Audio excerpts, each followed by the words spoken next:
Hello friends, welcome to my channel simply Sanchita.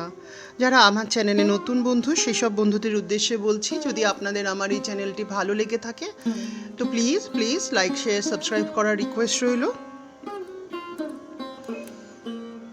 1853 খ্রিস্টাব্দের 22শে December, বাংলায় 1260 বঙ্গাব্দের 8ই পৌষ, বাঁকুড়া জেলার জয়রামবাটি গ্রামে কৃষ্ণা সপ্তমীর শুভ লগ্নে জন্মগ্রহণ করেছিলেন শ্রী শ্রী মা সারদা দেবী।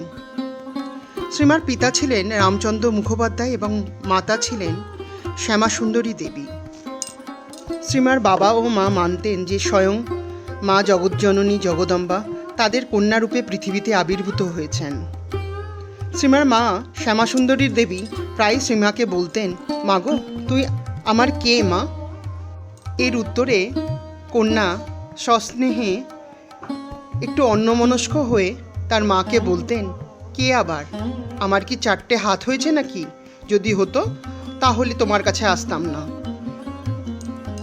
যাই হোক বন্ধুরা, প্রচণ্ড দারিদ্রতার কারণে শ্রীমার বাবার সংসার সচ্ছল ছিল না।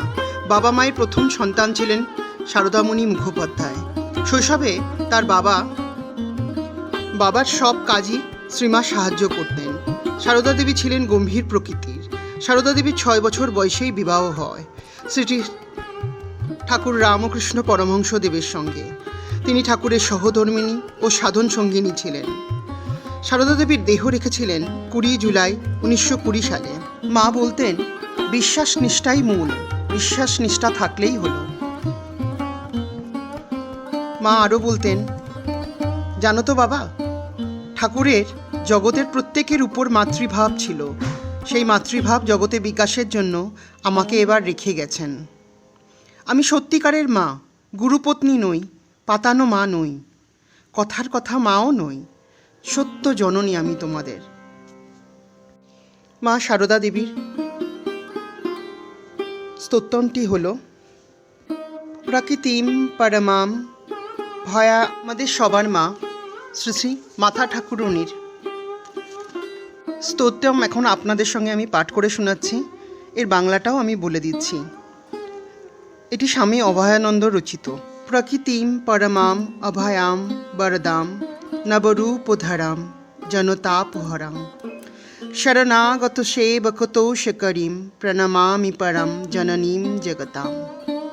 এর বাংলা মানে হচ্ছে, পরমা প্রকৃতি যিনি অভয়া ও বরদা, নরদেহে অবতীর্ণা, যিনি জীবন দুঃখ হারিণী এবং শরণাগত সেবকের যিনি আনন্দ বিধায়িনী, সেই সর্বরাধ্য জগৎজননীকে প্রণাম করি। মাগো, তোমার চরণে শত কোটি কোটি প্রণাম। সবার মঙ্গল করো, সবাইকে ভালো রাখো। এই মা সব সময় বলতেন, ঠাকুরের কাছে মনের কথা জানিয়ে প্রার্থনা করবে, প্রাণের কথা কেঁদে বলবে, দেখবে তিনি একেবারে কোলে বসিয়ে নেবেন। ঠাকুরকে ডাকো, ঠাকুরকে ডাকো, তার উপর নির্ভর করো, সব হয়ে যাবে। মা, তোমার এত দয়া, এত কৃপা। মাগো, তোমার আর ঠাকুরের চরণে শত কোটি কোটি প্রণাম জানিয়ে আজকের এপিসোড এখানেই শেষ করছি। তো বন্ধুরা, যদি আজকের এপিসোড আপনাদের ভালো লেগে থাকে তো প্লিজ লাইক শেয়ার সাবস্ক্রাইব করার রিকোয়েস্ট রইল। নমস্কার।